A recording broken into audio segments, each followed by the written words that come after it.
Apakah doa mesti ditutup dengan membaca surat Al-Fatihah? Wallahu ta'ala a'lam. Kami tidak pernah mengetahui adanya dalil yang menunjukkan bahwa doa harus ditutup dengan surat Al-Fatihah atau surat yang lain.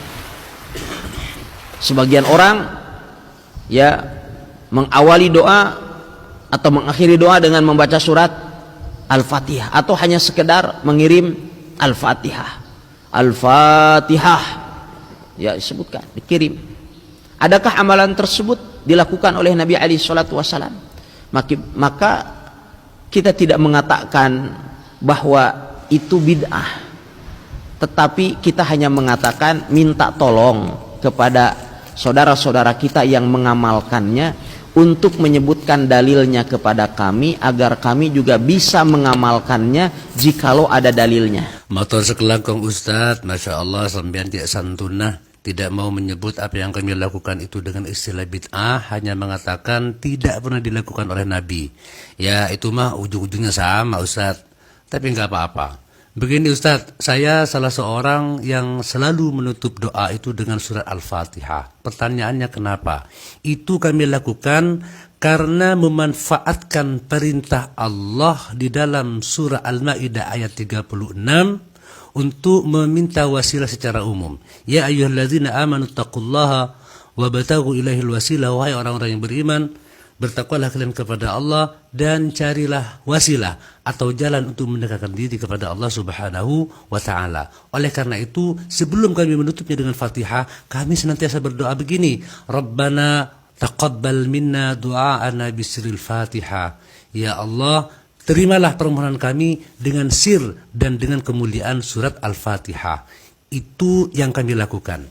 Yang kedua, kenapa kami menutupnya dengan surat Al-Fatihah? Kenapa kami berwasilah atau bertawasul dengan surat Al-Fatihah? Karena di dalam hadis Muslim, setiap orang membaca surat Al-Fatihah per ayat itu dijawab oleh Allah. Seandainya kita membaca Alhamdulillahirabbil alamin, kata Allah, hamidani rabbi, oh hambaku memuji terhadapku.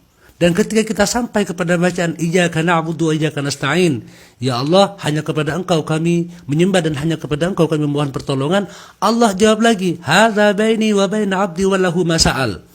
Ini antara aku dan hambaku dan buat dia apapun yang dia minta.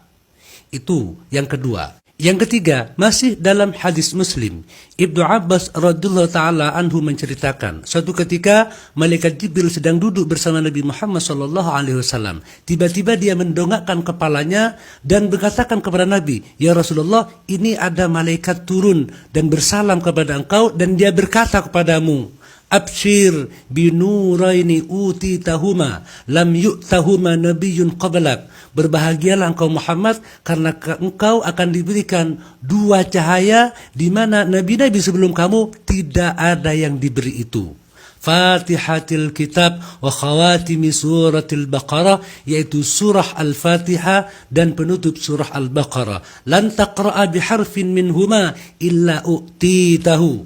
Di mana engkau tidak membaca satu huruf dari dua ayat atau dua surat yang barusan itu, satu huruf saja, illa u'titahu, kecuali engkau akan diberikan apapun yang kamu minta.